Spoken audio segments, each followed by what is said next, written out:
Praise the Lord.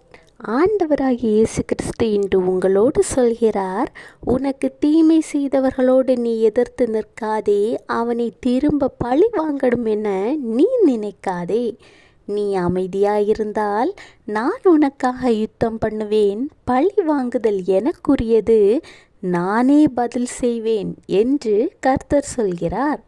ஆமாங்க, கர்த்தர் சொல்கிறார். மத்தேயு 5:39, நான் உங்களுக்கு சொல்லுகிறேன், தீமையோடு எதிர்த்து நிற்க வேண்டாம்.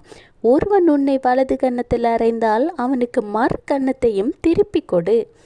ஆண்டவருடைய பிள்ளைகளாக இருக்கிற உங்களுக்கு எதிராளி கண்டிப்பாக இருக்கத்தான் செய்வான். அதாவது எதிராளியாகிய சாத்தான் மனிதர்களின் மூலம் உங்களோடு போராடி கொண்டுதான் இருப்பான். நீங்கள் பதிலுக்கு பதில் செய்ய நினைத்தால் மனக்கசப்புகள் அதிகரிக்குமே தவிர ஒரு முடிவுக்கு வராது. எனவே கர்த்தர் சொல்கிறபடி தீமைக்கு நீங்கள் எதிர்த்து நிற்காமல் பொறுமையாக இருங்கள். எந்த அளவிற்கு பொறுமை என்று தெரியுமா?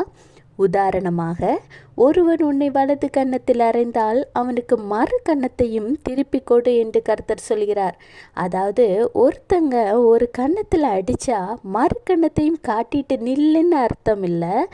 அந்த அளவிற்கு உங்கள் பொறுமை, நிதானம், அமைதி இருக்க வேண்டும்.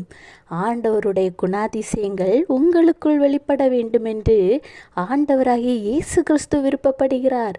ஏனென்றால் நீங்கள் ஆண்டவருடைய பிள்ளைகள். அவர் உங்களை நேசிக்கிறார்.